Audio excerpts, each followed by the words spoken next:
Hello and welcome to episode 16 of the Motivational Millennial Podcast. Today we have an awesome guest, Margaret Kramer, who has a passion for mental health advocacy and provided some deep self-reflection that can definitely help anyone who's trying to contribute positively to the world but might be worried that they're just not perfect. I think a lot of us can relate to that. So I hope you enjoy the conversation. Stick around for the after show where Ivy and I share our biggest takeaways. All right.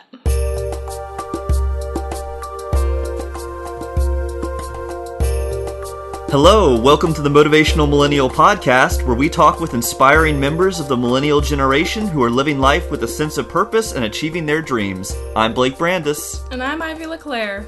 Our guest today is Margaret Kramer. Margaret is the co-founder and vice chair of South Carolina Coalition for Overcoming Eating Disorders. As a passionate advocate of mental health awareness, she spends time outside of her nonprofit speaking to groups ranging from Ashley Hall in Charleston to Katie Couric and the Jed Foundation.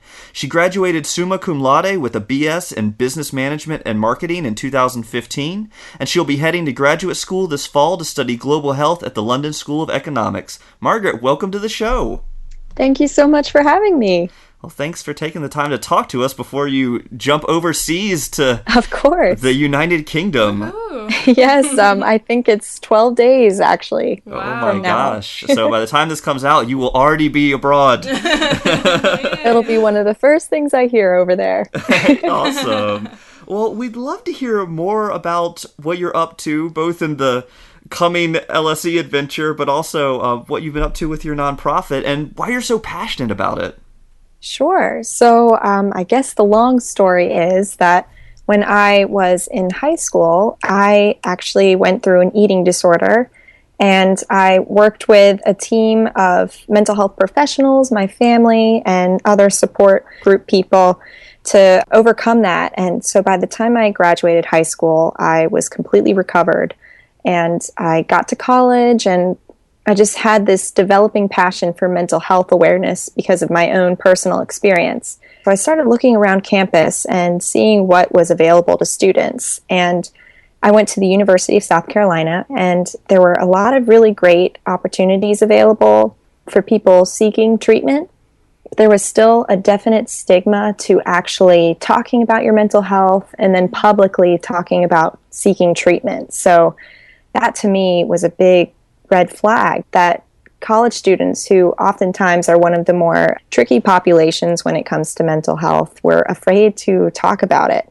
So I started working on my campus with a group called Changing Carolina Peer Leaders to sort of spread more mental health awareness and advocacy. And so I started giving presentations and creating events related to that. But then it just became something that it was just a real passion of mine. I saw it on my campus building up and seeing how you could influence even just one person, make them feel more comfortable about their own mental health. And I wanted to make it into something more than just on my campus. And so I actually reconnected with the nutritionist that helped me recover from my own eating disorder.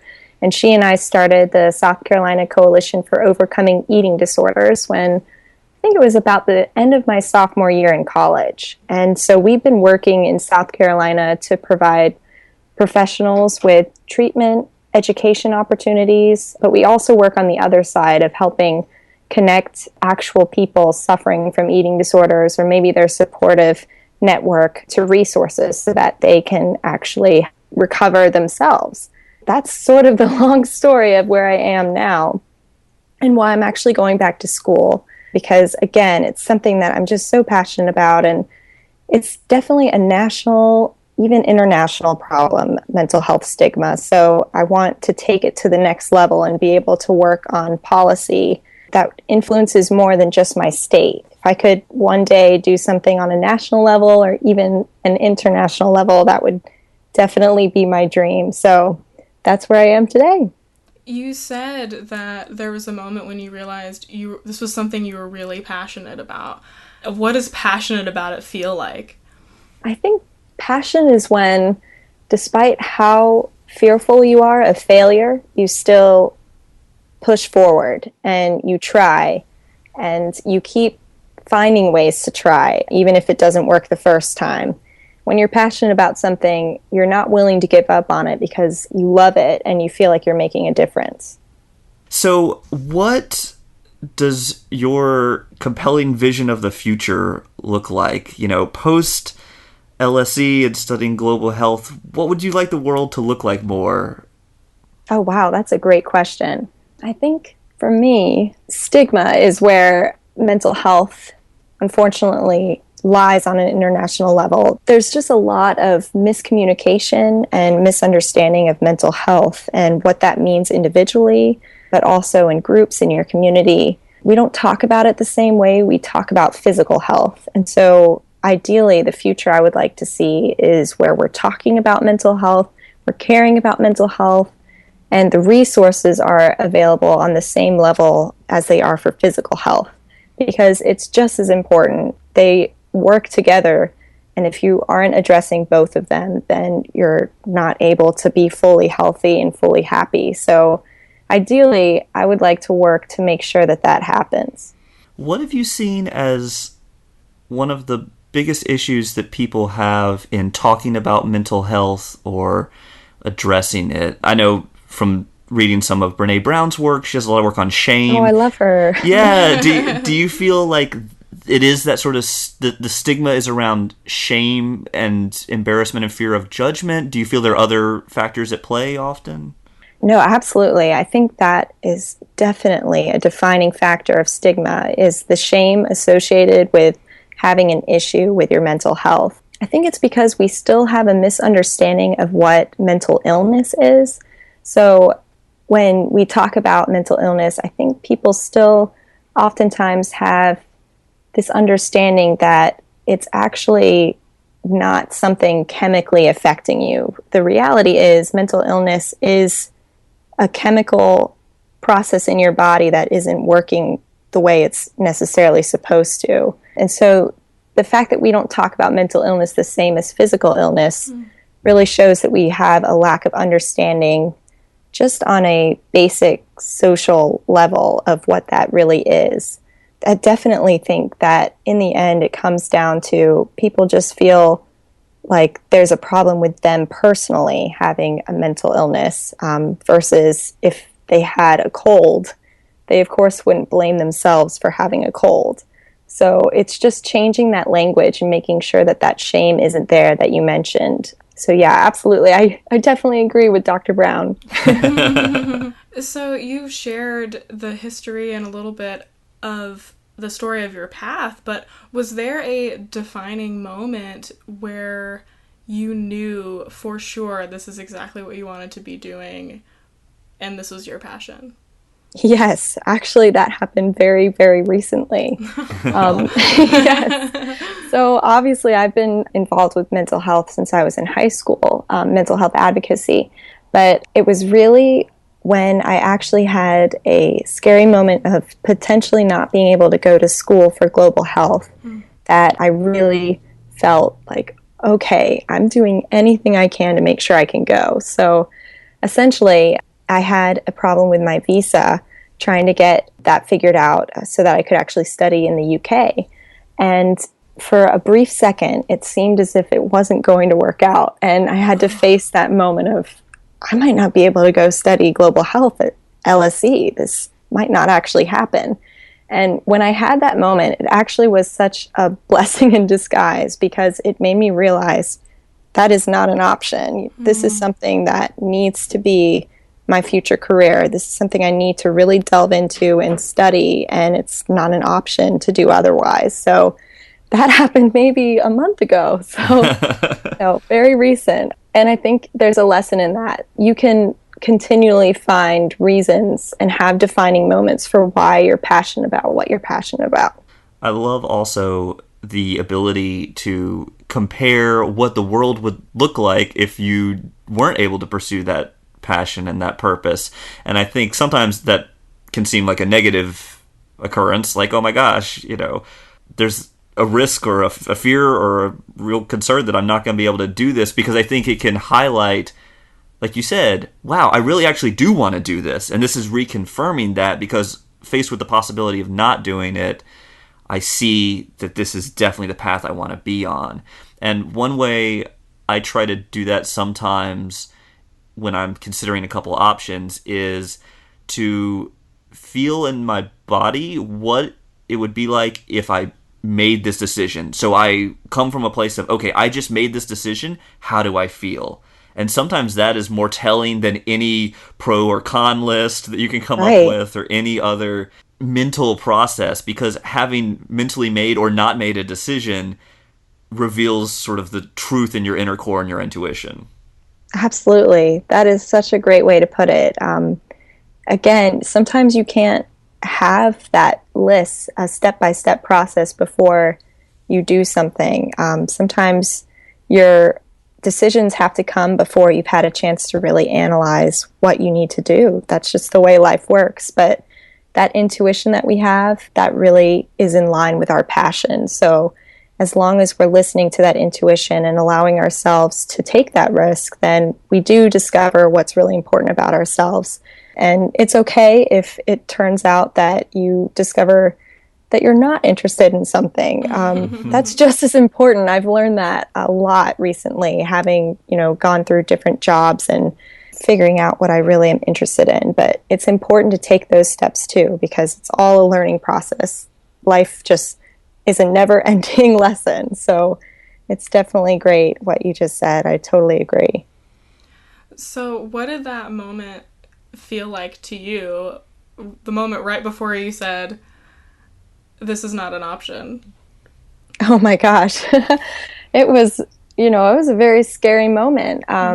Physically, I could feel that sort of desperation of, oh my gosh, this might not happen. And I don't know what I'm going to do exactly. But in a way, sort of like when anything bad happens in life, sometimes we have a sense of calm and we just kind of let our, as I mentioned earlier, our intuition really take over and direct us, because I think we don't give ourselves enough credit how much we already have within us, the power and understanding of how to make things happen and how to take control of a situation.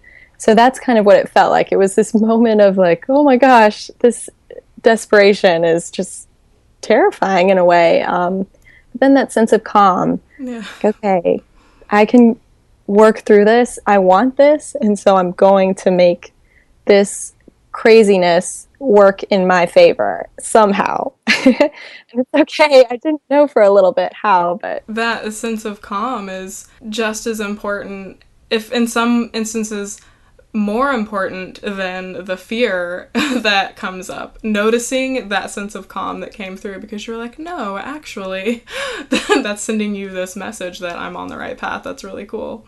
Thank you. So I'm curious, Margaret, you're about to make this huge leap going overseas, but there was also the option for you to kind of follow a traditional career path. And I'm just curious if you can talk about that inspiration to say, okay, I could live this sort of comfortable or relatively comfortable, traditional path. But what was that decision process like for making that leap? That is a really great question. As I mentioned, I graduated in May 2015, and I actually ended up having a traditional job in marketing, which was my major in school, for about a year. And through that year, I realized that here I was in a job that on the outside was very well respected. I worked for a great company, and I was doing something related to what I studied. So it all kind of made sense, but something definitely felt like it was missing. And even though there was stability in staying with that job, I knew I could support myself. I knew that I could continue living in Charleston and just feeling like I had a sense of independence, which is very important. But I realized, I'm spending my time enjoying friends and being with my family, but that's just one part of my life. The inner self was kind of telling me that I wasn't in the right place. I didn't feel like I was connected to what I was spending at least 40 hours of my life doing every week.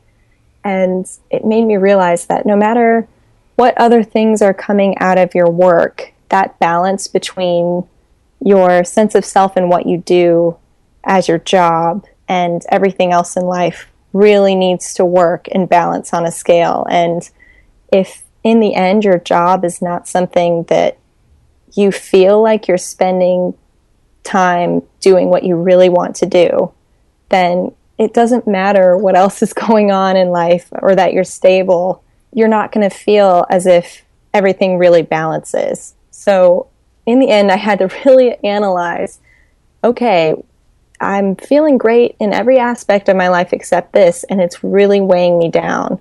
So it's obviously something really important, more important than I gave it credit. And so I had to learn that lesson and then decide, well, what is it that I am passionate about? And I've always loved mental health and advocacy, and I've been involved in that. But for some reason, I didn't allow myself to think of that as a career.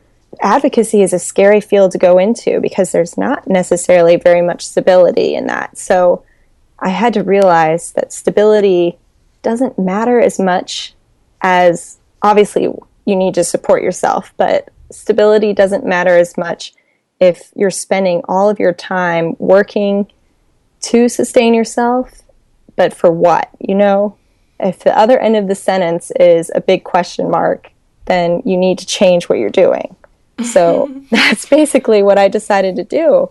I realized I need to make advocacy my full-time job. I know I don't know exactly how that's going to work in this moment, but it needs to happen because otherwise I'm spending my time doing something that I just don't have that passion for, and it's affecting every other aspect of my life because I'm not happy inwardly. I outwardly seem fine, but it's just not what's happening inside. So that's why I decided to go back to school, and hopefully I'll be involved with policy or advocacy on a professional level when I get out. So we shall see. There is so much wisdom and self-awareness and bravery in everything that you just described. Oh, thank you. I mean, absolutely. You took the time to really notice what was happening for you and were honest with yourself about it, and then took the brave step to say, okay, I see this happening. What do I do now? And then you actually did it, and you're doing it, and that's so cool. Thank you. It feels good, you know, it's definitely not as stable, but the fact that I'm so much happier already having made that decision is very telling. Yeah, it's a good sign. It's a good sign, exactly. And since you began pursuing this passion, what is the biggest challenge that you faced and how did you overcome it? I think in the end, the biggest challenge has been, okay, I know my passion is this. So the biggest challenge for me has been how to turn an abstract topic like mental health awareness into a career, something I could do to support myself. And so obviously having experience with my own nonprofit kind of led me to this idea of advocacy within nonprofits or advocacy through policy, and then really examining what are the options for a career in both of those. And as I looked into that, I had to realize that I needed education beyond what I have now to actually be a part of that on an influential level. So that's where school came back in. And I guess I will say, like, the challenge on a less personal level is simply when you discover what your passion is, you have to go through a process of understanding how that passion will work for you just as much as you want to work for it. You have to make sure that you can turn that into something that can really help you support yourself while also being able to really spend your time doing something you love. That is such a brilliant insight, because I think so often there's this idea of, I love this one thing and I want to pursue it, without the concomitant realization of, and this is how it fits best into who I am and what I love to do and what I'm capable of.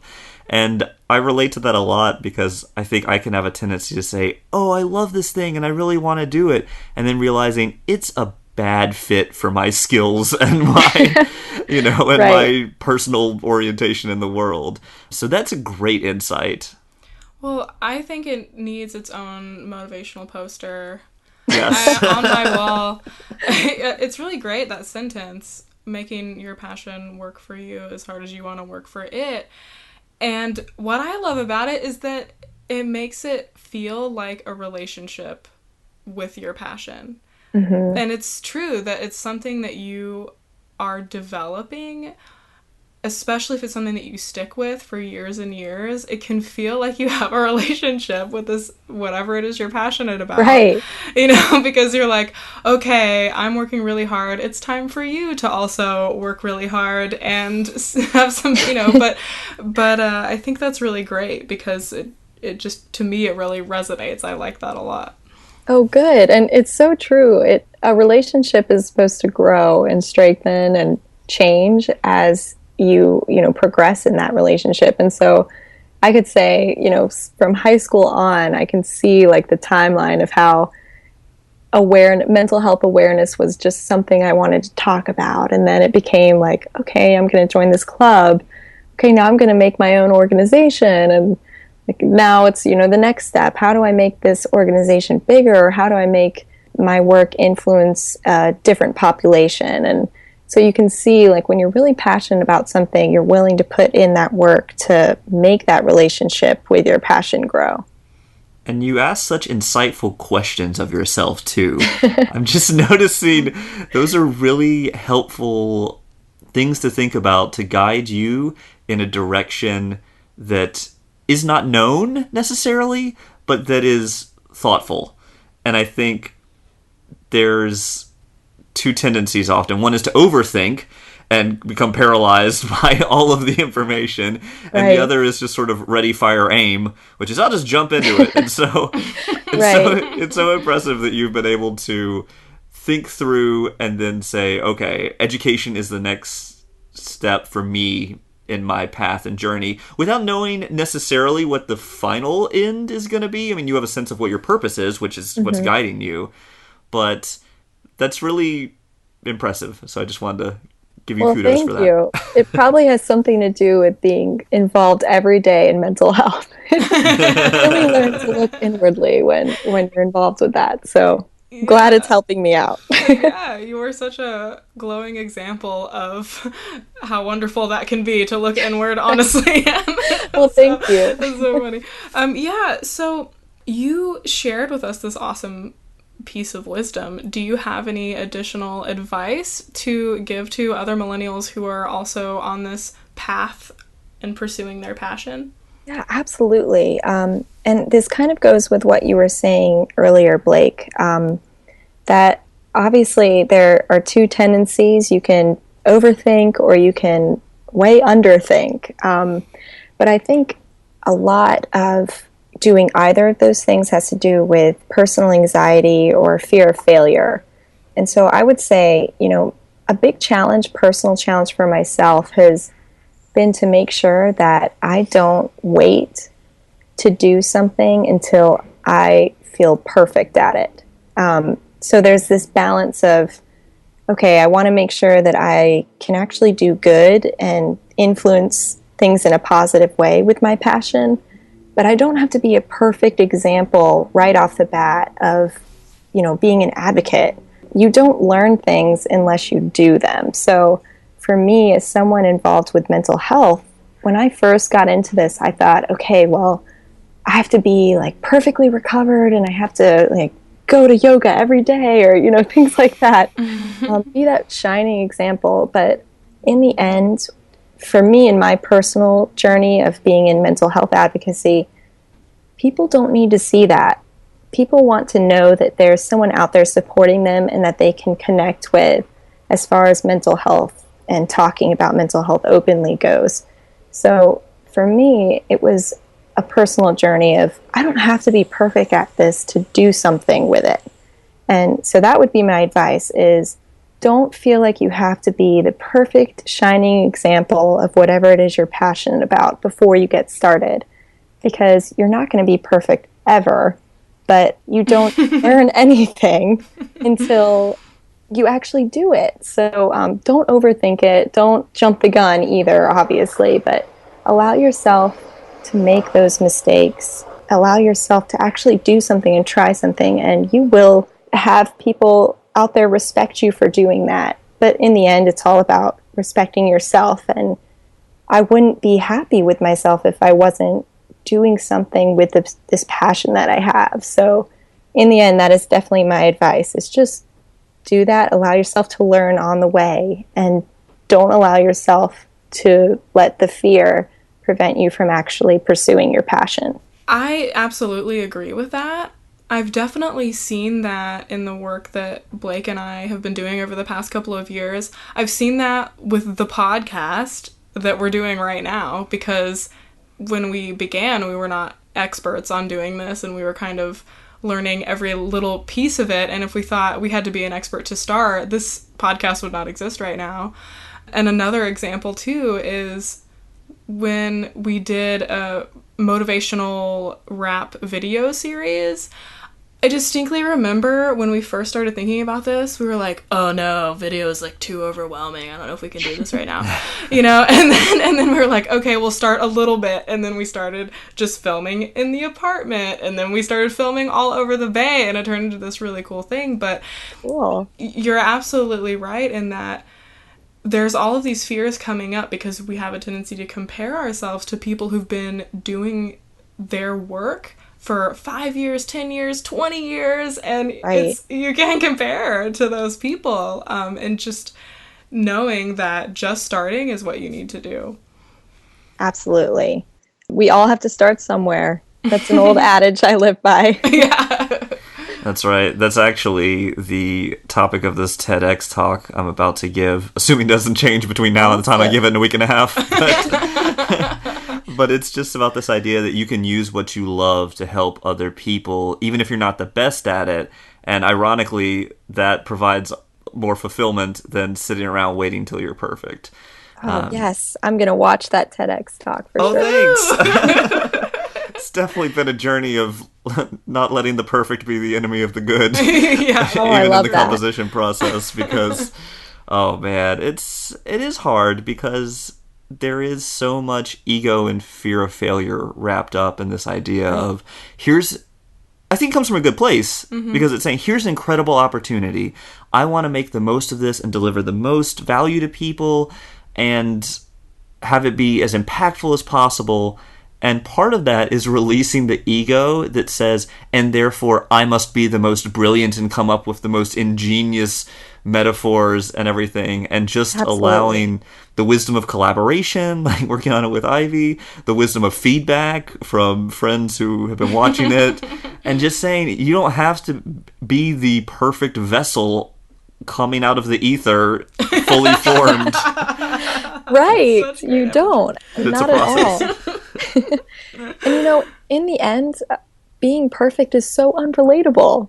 No one Yeah. can relate to that. We're always working on ourselves. We're always learning and growing. So when we're actually allowing ourselves to just be who we are and to share the love we have for something, then people can connect with that. People can learn from that and be influenced by that so much more than if you were just up there, the expert, it's sort of this completely different level from everyone else. You just don't connect with that. And that's what it's all about is, again, like you said, sharing your work and helping other people.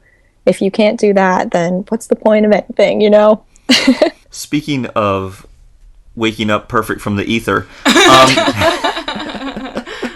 Ivy always makes fun of me for my terrible transitions. I think they're great. What do you do when you wake up in the morning on an ideal day to ensure that you're going to have a great day?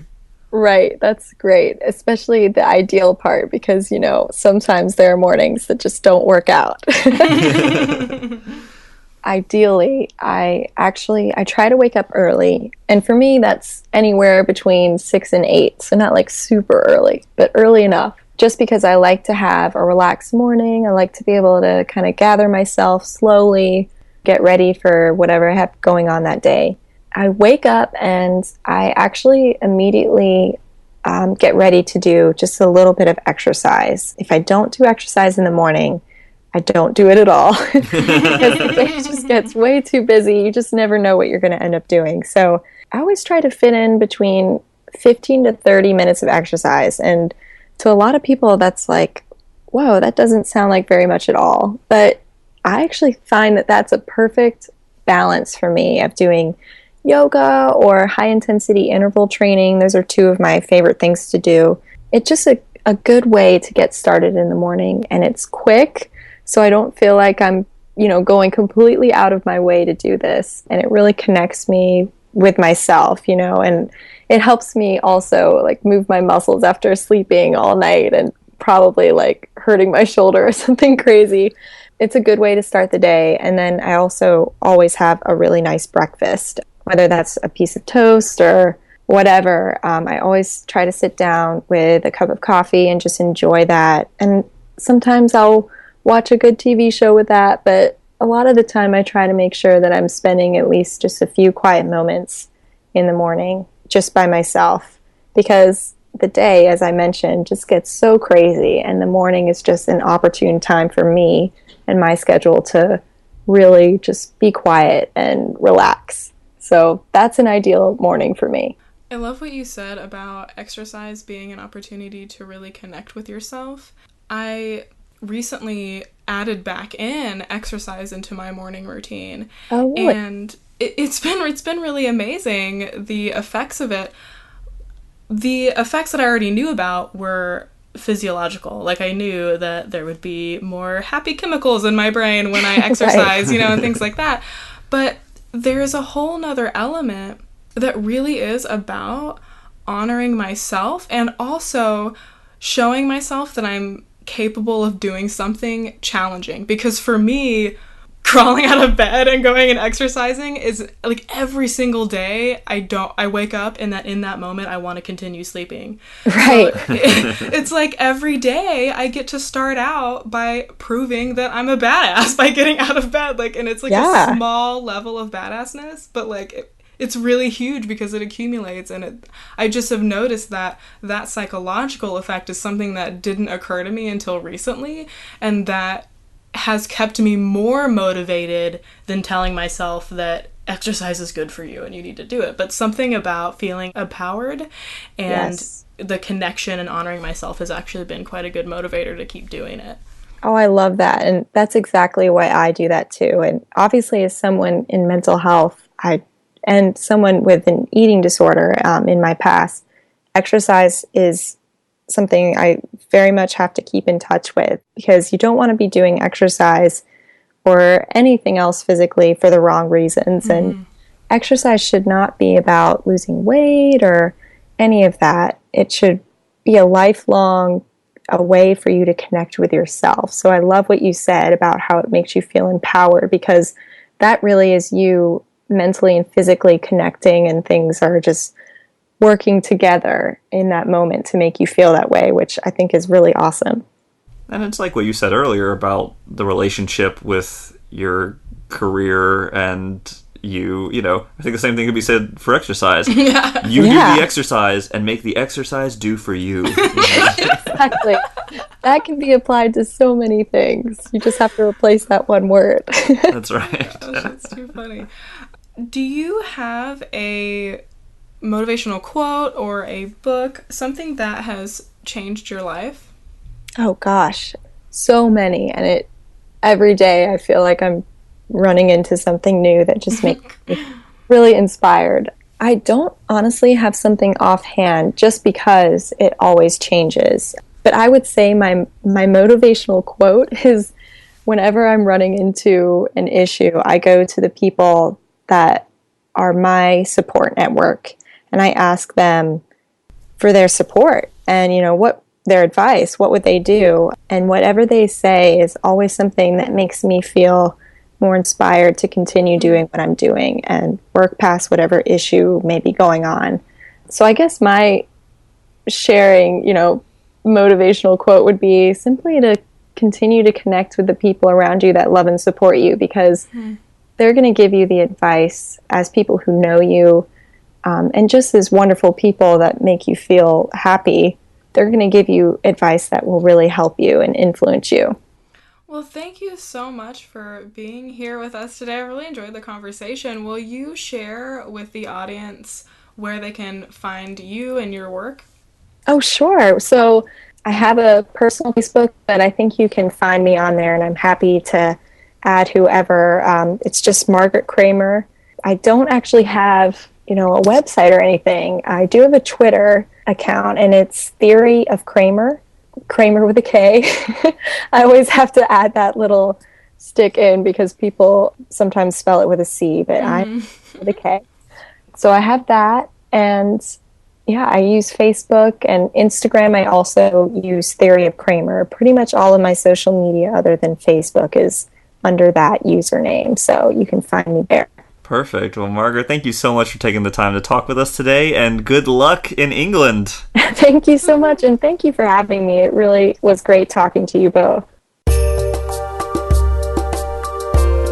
The Motivational Millennial podcast is supported by Motivational Millennial Consulting Services. We work with organizations and teams to develop millennial leaders by understanding and tapping into millennial skills and values. In short, we strive to enrich organizations one millennial at a time. To learn more about our customized offerings, visit www.motivationalmillennial.com/consulting.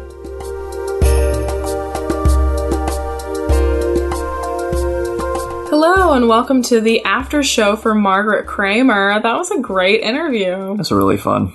Yeah, she has so much wisdom and insight and maturity, and I'm excited to see where she goes. Mm-hmm. So for me, I wanted to talk about this concept of perfection and how lately, just in the past 3 weeks somehow, I don't know, there's been a shift. Maybe it's from all of the morning exercising, I don't know. But I've allowed myself to release this idea of perfection. The first time that I really thought of perfection in this way was when I read Brené Brown's work, and she was discussing how perfectionism is a way for us to guard ourselves from being rejected by others. In a sense, it doesn't feel that way when you're not being conscious of it, and if you're someone who is a high achiever or has been a perfectionist since forever, it just feels very satisfying and motivating and like it's the best thing ever. And you start to be in a habit that your brain starts to develop this habit that equates productivity with being perfect. And so the thing for me that's really shifted is that even though I understood that to be true, and even though I understood that perfection isn't real, and I think there was a part of me that didn't actually believe that. Like, in all honesty, I think my ego and my subconscious was very much like, oh, it's real, and if anyone can get there, it's us. And so you just need to stop doing this and do more of this, and and you just need to basically overhaul yourself, and then you'll be perfect, and then everything will be amazing. But over the past 2 or 3 weeks, I've developed a much more active mindfulness practice that is happening all the time when I'm walking or when I'm working. The other day, I sent out 10 emails in like 30 minutes, which would have been completely impossible for me when I needed to be perfect. It was like, is this comma in the exact right place? Or is the spacing okay? Or did I put too many exclamation points? Which is probably yes, but I don't care because I love them. Exclamation point.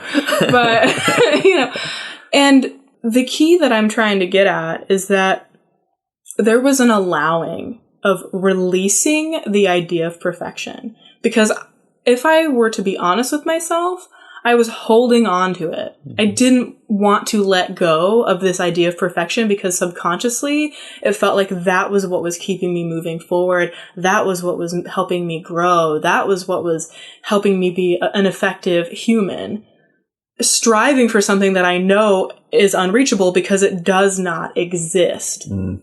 And so finally admitting to myself, this actually does not exist, like really believing it. It's like holding on to the belief that Santa Claus is real. Really, it's real. And it's like, no, it does not exist. And so there's been a huge amount of freedom that's come from that. It's a great image about perfectionism being armor to defend against any kind of potential criticism, any kind of rejection, and simultaneously the story that we tell ourselves that we have high standards. And I think personal development is really a challenge here, because how can you maximize productivity? Here are 17 ways. How can you be the best version of yourself? 30 ideas. Forbes.com. You just got to click through their pre-ads all the time. This is really the message. It's that you're not perfect, but you could be. Right? Yeah. It's the second part that's the problem. Yes, that you could be. Mm-hmm. It's if only you were a better user of your time. If only you didn't procrastinate so much. If only you ate all the perfect foods and worked out with exactly the right schedule, then you would be perfect. And social media, as we've talked about, is a terrible reinforcement of this. Because here's this one person out there who, from the outside, seems to have attained some or many of these perfect attributes or qualities or accomplishments. And so it's so easy to say, no, but look, it is possible. I'm just not working as hard as Gary Vaynerchuk. I'm just not as driven as Tony Robbins. If only I could build up my marketing acumen to the level of Seth Godin. And it's comparison. Number one, those people I just mentioned have had decades to build it. Number two, we're not them. And we might not want to be them. There's this idea that because someone is successful, therefore we should want to emulate them. And what I love about our interviewees is that they are quote unquote successful because they have chosen a life that is purposeful and fulfilling to them. And many of them are successful in all kinds of other ways as well. I don't want to in any way minimize that. But it's not this external vision of perfection. So thank you for letting me rant on that. Yeah, and what I think is surprising is that, and it feels contrary, but when you release the idea of perfection, at least I've found, when you stop essentially mentally flagellating yourself like constantly, you can actually be a lot more quote unquote productive, or you can achieve whatever goal that you have in mind that you feel like can only be accomplished by beating yourself up. But in fact, it's releasing that and enjoying the journey and the experience and the awesomeness of the ability to pursue whatever it is you're wanting to. Let that pull you rather than trying to push yourself. And that is a much more effective way at actually accomplishing whatever it is that you're wanting to. And it's incredibly more enjoyable. So, oh gosh. So what did you have to say? What do we want to talk about today? Well, it's very related. At the beginning, we were talking about the stigma around mental health and how much of it is shame-based. And I love the point that Margaret made about vulnerability is actually something that makes people like us more. It's that we're not perfect and that we don't have everything together and it all figured out, because that is what makes us unrelatable in many ways. And that's something that's definitely been a struggle for me, I think, because so much of what I valued is being a polished, finished product of whatever I'm doing. So I don't want you to see the draft of my speech. I want you to see my final speech. In part because I felt, and I genuinely do feel, because it's respecting you. I'm saying, look, your time is limited. Your attention is valuable. I only want to give you the best that I can give you. And what I've been realizing a lot through your help and coaching, Ivy, has been that people actually want to see the process as well, because it helps them understand more about how you got there in the first place, but also that they can see a path for them too that doesn't start with perfection. So our first motivational hip hop video that you mentioned in the interview, it's me looking off camera, blank wall. I'm reading a rap, and that's great. You can look at that and say, gosh, Blake, that needed some work. Okay, cool. It started there and it ended up on the ocean overlooking the Golden Gate Bridge and had a pretty epic, rap. And so it still has plenty of growth. I mean, it's not like in 52 rap videos, I suddenly, progressed to the pinnacle of hip hop acumen, but there was progression. And so I think focusing, like you said, enjoying the process is so important. And it's something, again, that I'm kind of struggling with right now with the TEDx writing process and rehearsing, because there's this comparison. It's, okay, this is an incredible opportunity. I want to make the most of it. I want to give people this experience that is transformational in some way. And it's like, whoa, that's such a high pressure bar. How about give people a space to feel understood and affirmed? That's much more manageable. And ironically, that's sort of what the topic of the speech has ended up being. So, for you, how does vulnerability play into this whole process? It manifests really tangibly for me in being able to write drafts. Because I think procrastination for me is really tied up in not being able to be vulnerable. Like not wanting to show anybody a draft that's not polished, of not wanting to release or produce anything that's not the best version it could be. Mm-hmm. And so vulnerability means releasing that need for everyone to look at me as someone who only produces, great work in its first draft. And so that's been part of the process. And one of the things that, because again, Brene Brown is the shame researcher and talks about vulnerability, but she talks about how being vulnerable in our culture and mainstream feels like weakness, but in fact, it is strength and bravery, and also that you grow a lot from it. So for you, how do you think vulnerability has helped you grow or helped you find strength in this process? My vulnerable answer is going to be, I honestly don't know. I think I'm still trying to conceptualize vulnerability, and maybe that's a problem. Maybe it's more a feeling and an embodiment. And so maybe that actually is an answer. Sometimes you just have to talk your way to the solution. Absolutely, yeah. I think it's that I tend to intellectualize and conceptualize everything. And I think vulnerability for me is more recognizing how I'm feeling, and that is valid and valuable information to use as part of a decision-making process or understanding myself, versus feelings are inconvenient things that you have to ignore to accomplish stuff. That's much more been my MO. So. Yeah, but you're saying your area of growth is having the understanding of that being a possibility. Yeah, and that because I can acknowledge and recognize emotions doesn't mean I still need to act on them.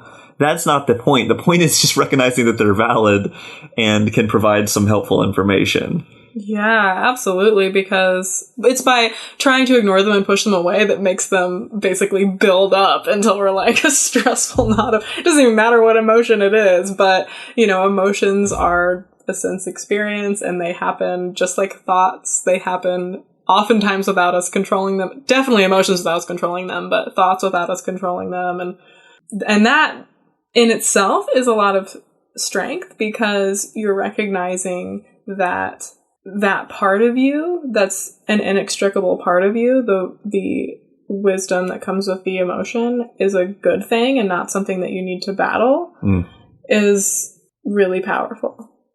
Thank you.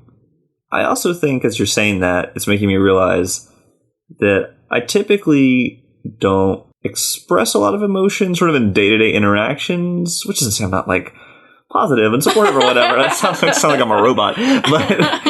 But it's negative. Let me rephrase. Negative emotions. Emotions I perceive to be negative, if we're going to be accurate, because I don't want to burden people with that.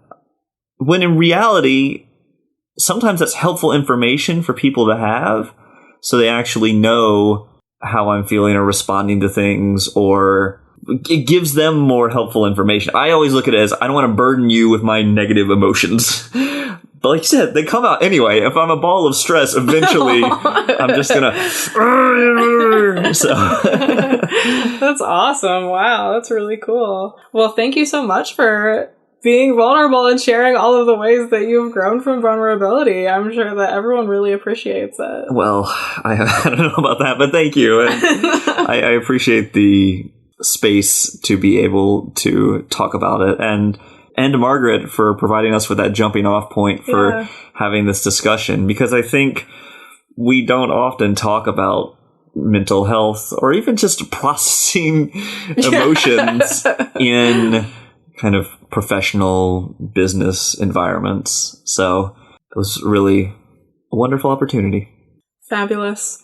Well, thank you so much, everyone, for listening to the after show and being here with us this week. Stay tuned. Next week, we will be back again with hopefully more vulnerable, amazing insights. Whoa. We can only hope. We can only hope. But we have a compelling vision of the future, so it is likely to happen. All right, thanks, y'all. We'll see you next week. Peace. For show notes and upcoming guests, or to learn more about Coactive Coaching, the blog, and our other awesome offerings, visit motivationalmillennial.com. Keep in touch with us at facebook.com/motivationalmillennial. We'd love to hear from you. Shoot us an email with your thoughts, comments, and suggestions at podcast@motivationalmillennial.com. And tell us who you might like to hear from, or if you think you or anyone you know would be good for the show. The Motivational Millennial Podcast is edited by Christy Hostler and Team Podcast. Our theme music was composed and performed by Blake Brandis. Have a great week, Motivational Millennials!